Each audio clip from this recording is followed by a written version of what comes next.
dig and harry, old, young, poor, rich, male, female. The responsibility to restore Biafra lies on us. And until every single one of us begin to take responsibility, until that, we will continue to draw the hand of clock back. We will not stop coming to Biafra. Nobody can stop it. But you will continue to draw the hand of time back.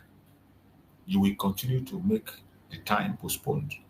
Something we are supposed to achieve in weeks becomes in months. Things we are supposed to achieve in months become to be years. Things we are supposed to achieve in a year become to come in a decade. Things we will achieve in a decade begin to come in a generation. That is the danger of disunity.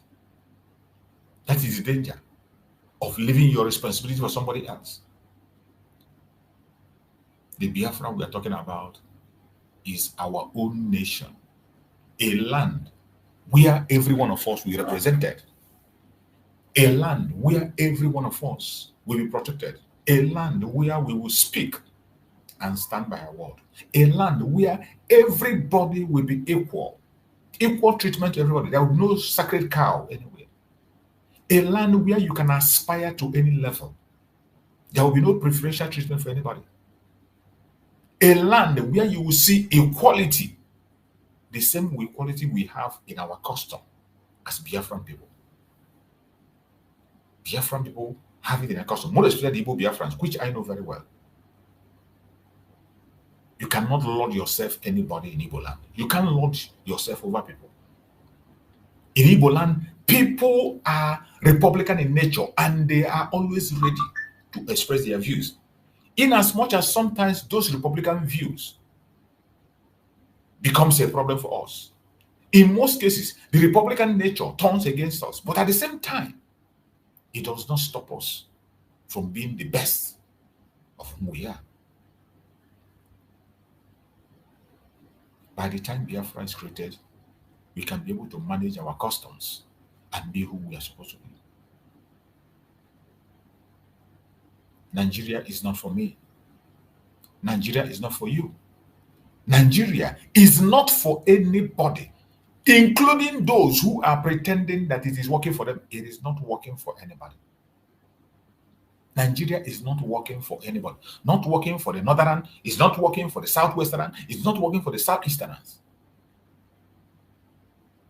It's not working for anybody. But just that there are certain group of criminals, certain group of fraudsters, cabals, who feel that it is working for them because they have established themselves in that fraud. And as long as the fraud lasts, they will continue to be relevant. These are the individuals that are holding sway to make sure that the fake unity continue, the fake amalgamation continue. You have them in various tribes. You have them in various religions.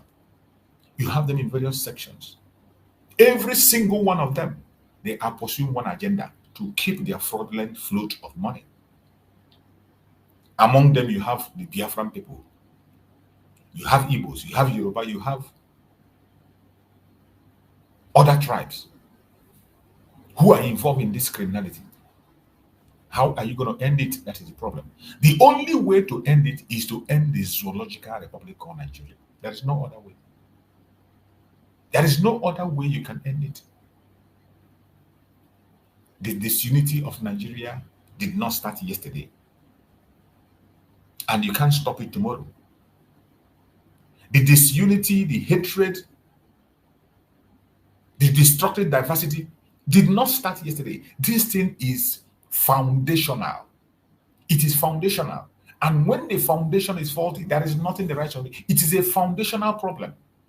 And the only way to sort out a foundational problem is to destroy that foundation and lay a new foundation. Because if you keep that foundation, whatever you build on top of that foundation must fail. It is a must. It must fall. Anything built on a faulty foundation must fall. It is a must. Not may, it must fall. Nigeria is built on a faulty foundation. A foundation of lies, a foundation of law of fraud, a foundation of criminality, a foundation of falsehood. That is where Nigeria was built. It didn't start with people. It started from the British. The British, they were the one that laid the foundation, the faulty foundation, the British themselves. What they had was a company, not a country, for their own selfish interests, for economic interests. And that company, instead of them to leave the company, or just sell their company off and go back to where they come from, they decided to turn that company into a country. And they brought people from different regions, people that doesn't have anything in common, people that do not have any single thing in common, no resemblance whatsoever, and they forced them to come together as one by force because they feel they are superior. And the people who are from Nigeria idiotically accepted that nonsense.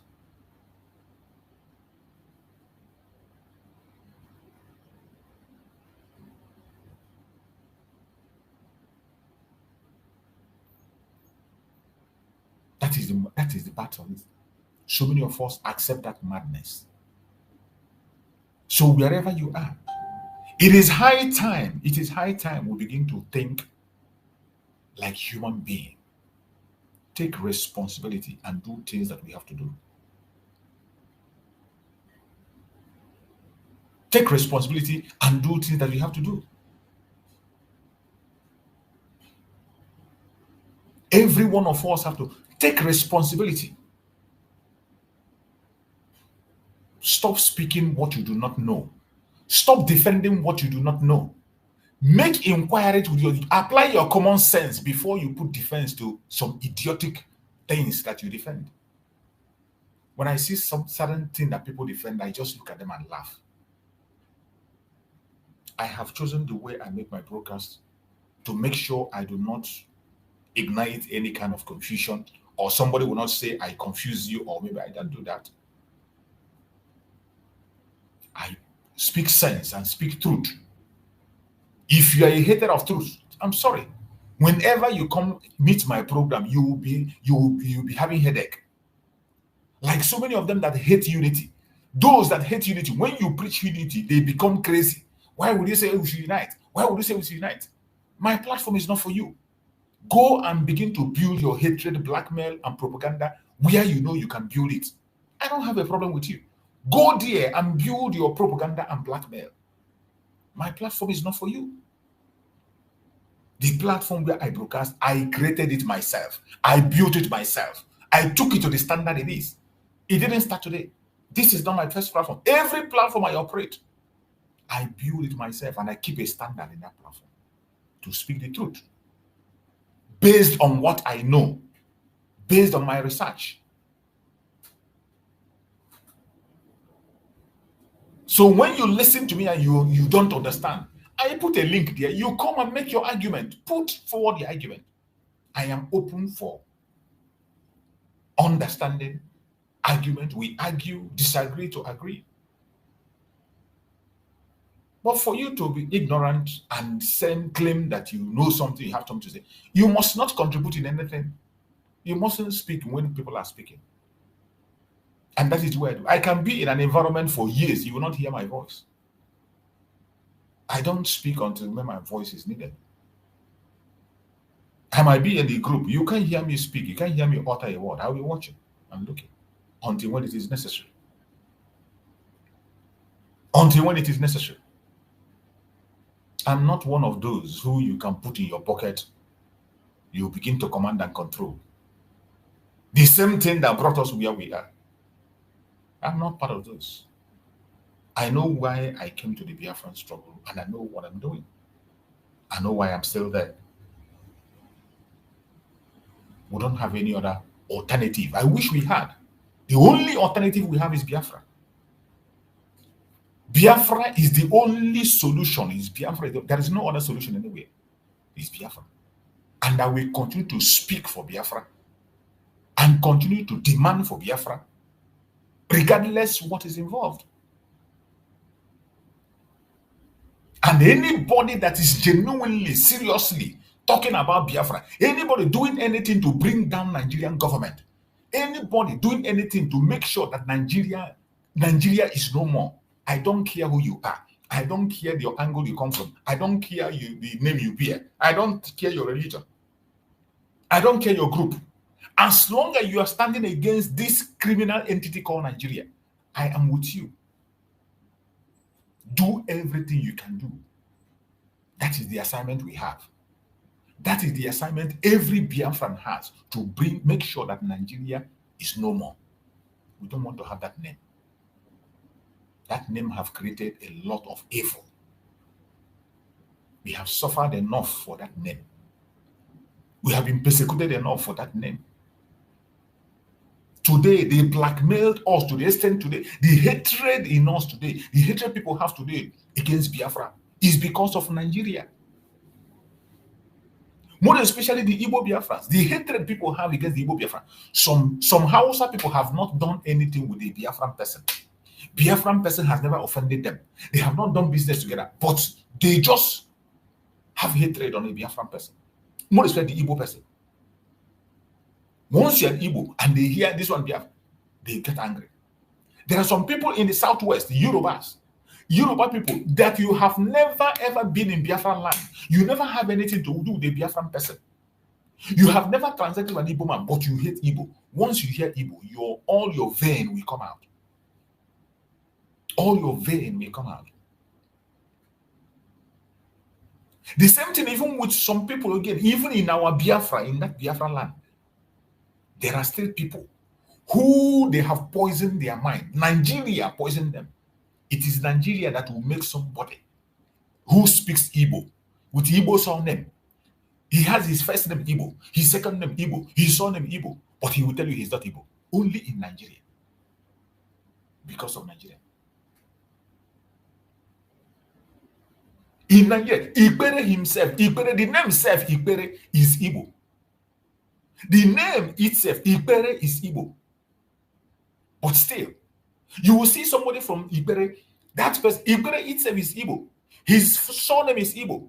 His own name, his own first name is Igbo. His grandfather's name is Igbo. But he will tell you he's not Igbo. We are not forcing you to be Igbo. After all, people take nationality any place they like. People take nationality anywhere they like. There is nothing bad in that. We have some of us Igbos who nationalize in the United States, who nationalize in many countries of the world. Nationalize there, remain there. It's no problem. But where it becomes a problem is when you begin to take it out as a message. Personally, as an individual, if you choose not to be Igbo, nobody's going to force you to be Igbo. It's not by force to be Igbo. It's not by force. Personally, on yourself. But when you begin to drag people into it, begin to preach it as a message, when you know it's a lie, that is where we get the problem. Even me, that is it. If I decide tomorrow that I'm not Igbo, on my own, personally, it is my decision. Nobody can force me to be Igbo. Then that does not mean that my brothers or my family now, I would say they too, they are not Igbo. No, you don't do that. That is where you get it wrong. As an individual, you can choose where you belong, whom you want to be. It is up to you. But because of Nigeria have pushed people to extreme. This is why Nigeria must be destroyed, thrown into dustbin to save life. The confusion you see in Biafra land today is because of Nigeria. It is because of Nigeria that Asere Dokubo, an Igbo man, Uzodimma, Asere Dokubo, have taken the contract of taking the life of his own brothers and sisters, and he boasts about it. An Igbo man. Asere Dokubo, an Igbo man, his name is Uzodimma. You see him sometimes, he calls himself Ediabali.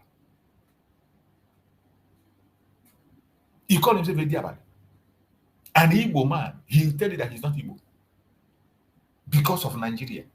Because you want to win a contract. Because you want to remain relevant. Because of money. He denied his Igbo-ness. And today he is one of the worst enemy of the Igbos. One of the worst enemies of Igbos. An Igbo man. And this Ascendable, even this Ascendable, there was a time he declared Biafra. He declared Biafra. This person you are seeing, Ascendable, declared Biafra, made himself a de facto president in homeland. But today, he's the one that's in the front line, in charge of security to fight against Biafra. He's the one who have taken more Biafran life than anybody. Even he has surpassed Wike. Initially, it was Wike. Wike was the one that took the highest life of the Igbos in Obibo. When Wike attacked Obibo, destroyed innocent life, took many people to prison and jail. Wike was holding that title. But today, Asere Dokubo have surpassed him. Asere Dokubo have overtaken Wike only in Nigeria. And why they are doing this thing is because the Biafran people, more especially the Igbo Biafrans, they are very peaceful and peace-loving people. We are not violent. We don't take life. We value life more than anything. It's not in our nature to be violent. It is not. Before an Igbo man will become violent, you must have pushed him and pushed him and pushed him and pushed him, and he has no other place to run to. Then he will push back just to stay alive. That has been what the Igbos are doing. Every time they push back to stay alive. Always. Even the Civil War was self-defense. The Civil War was a pushback to stay alive. It was not meant for it. It was just to stay alive. And I promised that this evening I was going to play one video about an eyewitness testimony of the Civil War, the pogrom, what transpired. I promised that I was going to play that very video, and I'm going to try to see if I can get that video up and play it so that we can see what our people went through. What our people went through. That it has never been easy. We have fought. We have done everything we do. Even when they try to provoke us, the Biafran people have provoked. What they have done to Biafran people, you cannot do that to a Fulani and leave the next minute. You cannot do what they did to Biafra, to a Fulani man, and leave the next minute. You cannot. But our own, they will take our life, they will attack us, destroy our property before our own very eyes, and we will still keep silent and be watching them.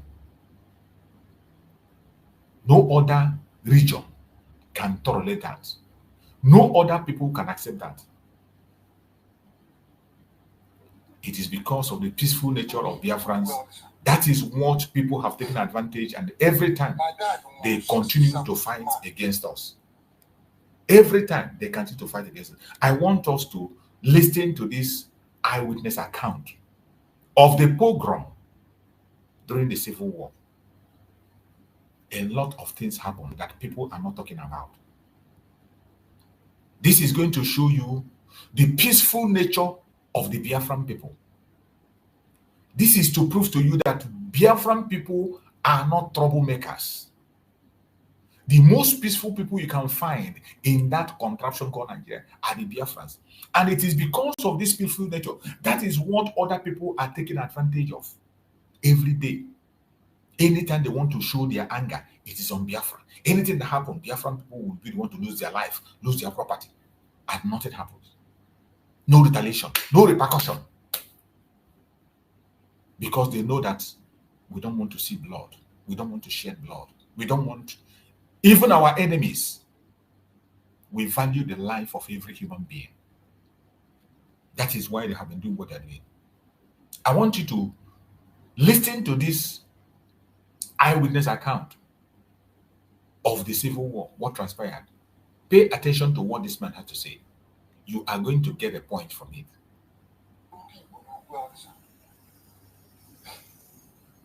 My dad was 67 March. So my mom, she goes to Port Harcourt. In 2 years, to then in a Menu Street, number 15 Menu Street. So that night, she did railway station, called Port Harcourt.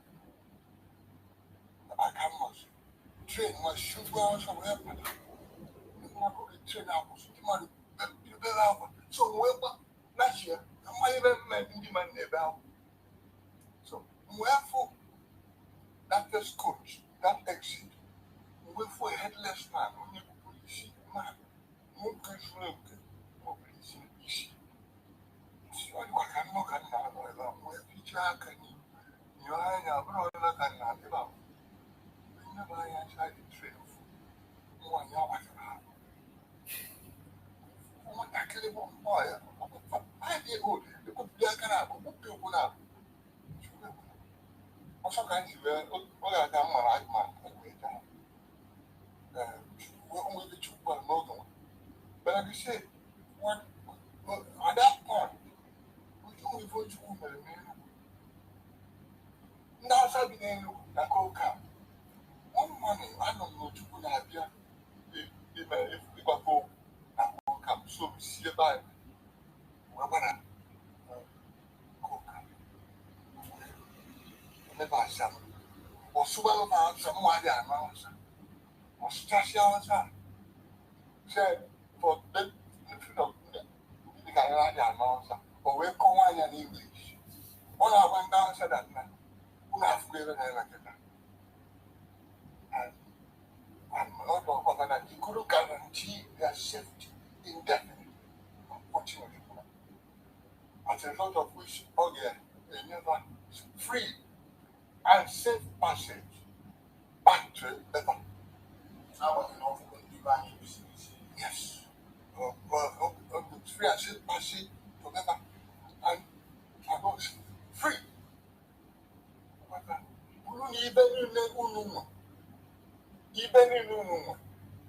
Down to the house broom, I heard that.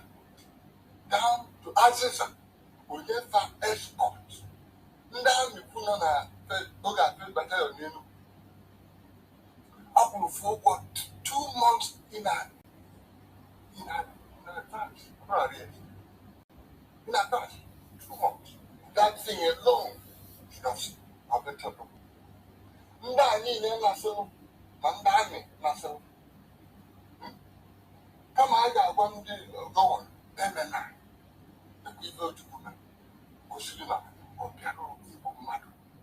The same people lead where they can go to women.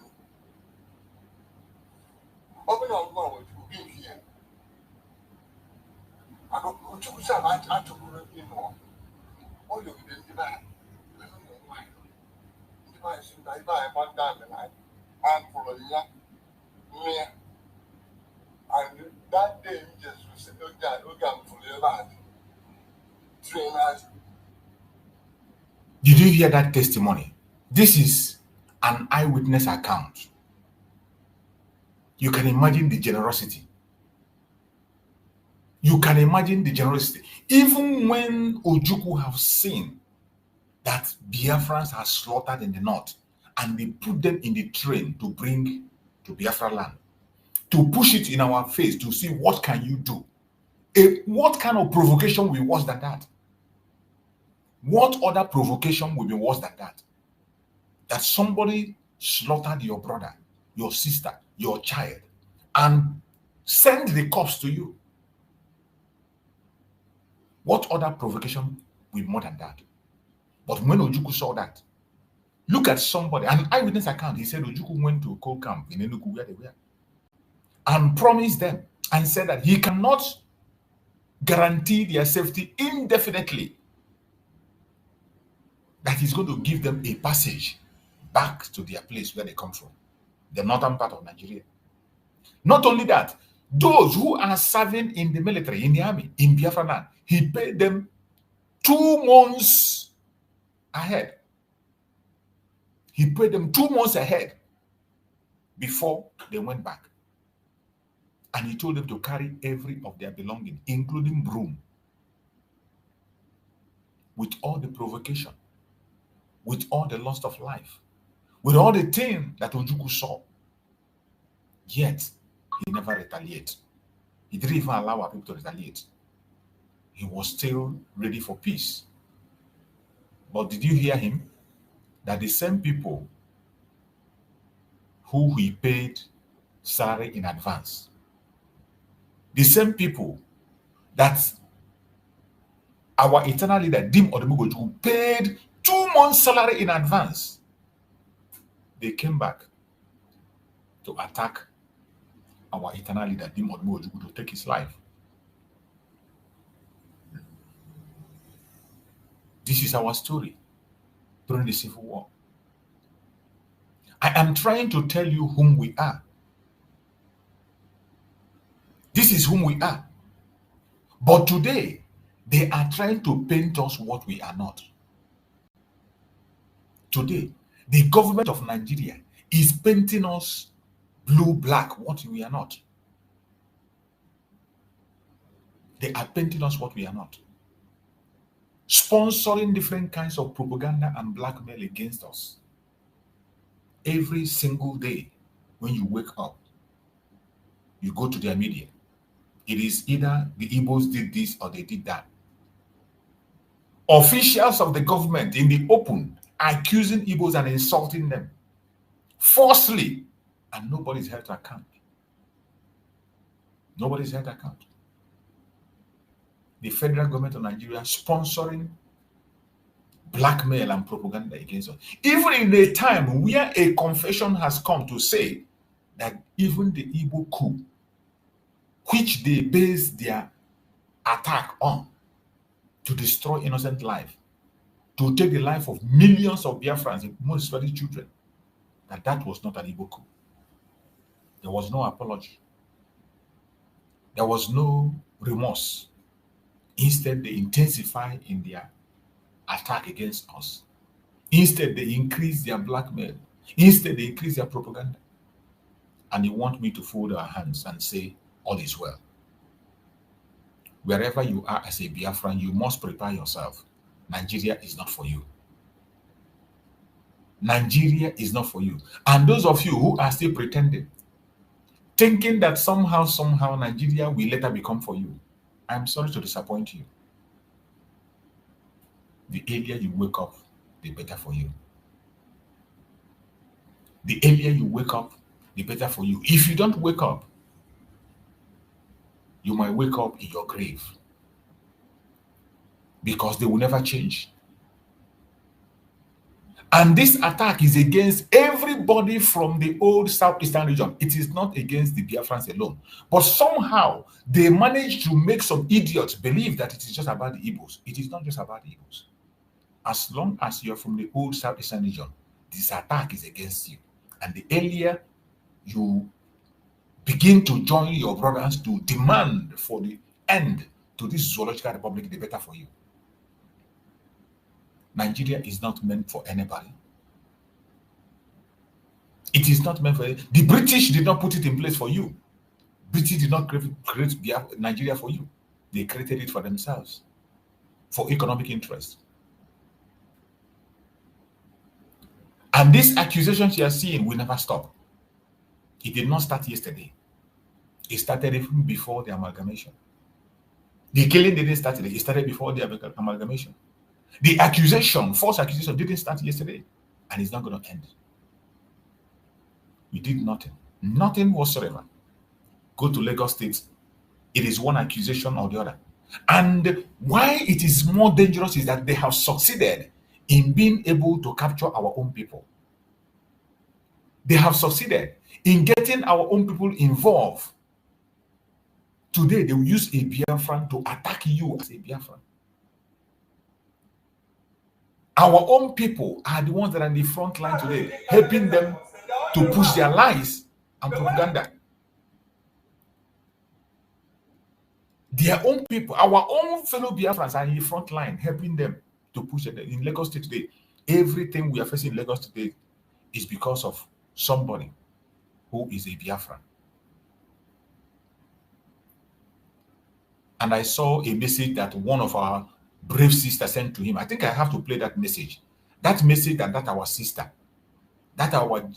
a brave journalist, sent to that idiot that called himself, what is he called in Lagos State? Let me see if I can find that message that sister sent to that idiot. This is a man who have lost conscience, a man who has lost dignity, a man who does not even know who he is.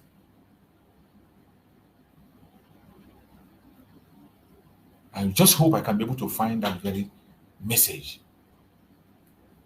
so that I can play it, because that our sister put everything in the right perspectives. She said it exactly the way it is. Unfortunately, okay, let me see.